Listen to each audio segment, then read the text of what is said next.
My name is Jeff Eckelberry, and Stacy asked me to show you how I am using mastery paths in Canvas. Now, I am using them in a unusual way because of the layout of my class. So, in exploring STEM, we have a fairly good sized lab and we have 21 different workstations, and they're all going on at the same time.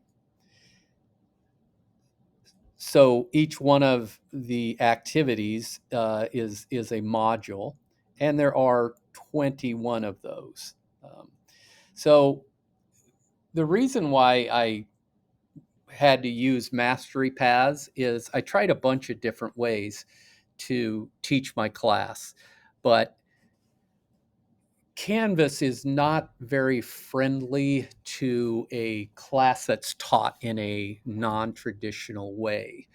All of these activities going on at the same time. Canvas doesn't like this. And it took me a long time. I tried many, many things to figure out a way to make it easier.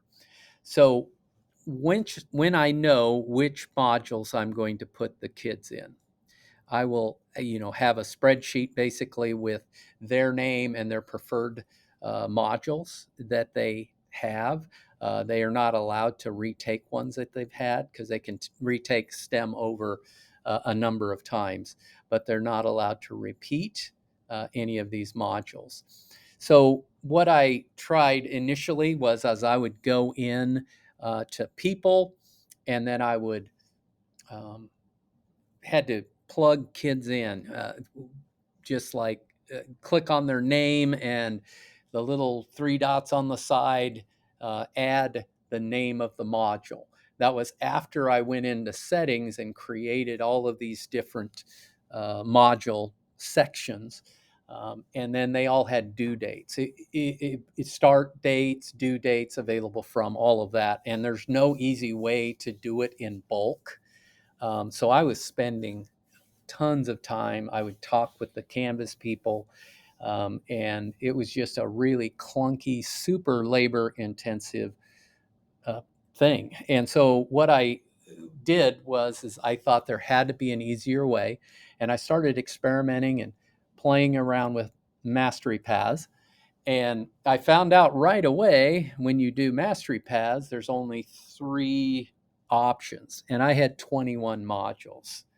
So what I did is I went in and um, I came up with a way that I'll show you as we work along.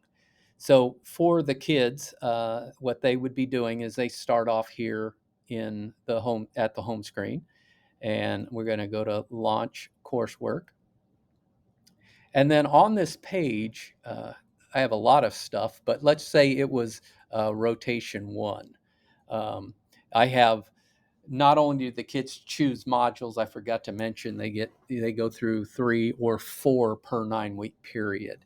All right, so I call that first module everybody is in is rotation one, and two and three. That's what we had last quarter or last year. So I'm going to go ahead and click on the rotation one. So when this comes up, this is what I did to deal with the fact that there were only three choices. So since I had 21, I made a page that is dividing my content into 7 groups of 3. So if the kid comes into my class and they have their schedule that I give them, and I tell them, let's say, hey, you're in your first module is creative coding. Okay, so they obviously it's in this group of 3. They click there. Okay, now this takes them to the mastery path question. Here, it's broken down to choice of 3.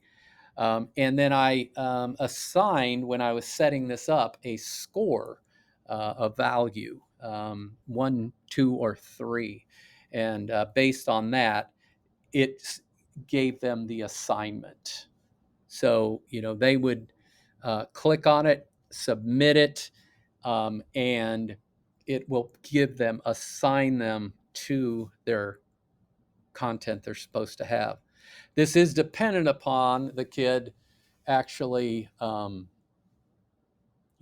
doing that part right. But I have it on my big TV. Um, they already go to the module they're supposed to be in physically. So, it's worked really well. If they mess up, it's not locked in. They can go to a different one, but that was pretty rare. So that's how I have that part set up.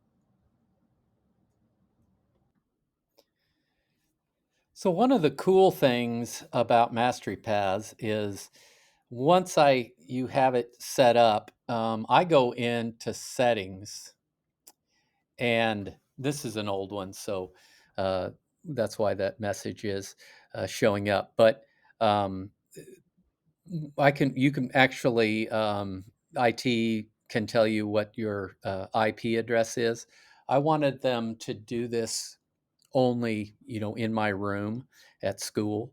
I didn't want them to do that. So this requires that they're at school when they do this. And I don't care about any of these other options. I don't want them to shuffle or anything like that.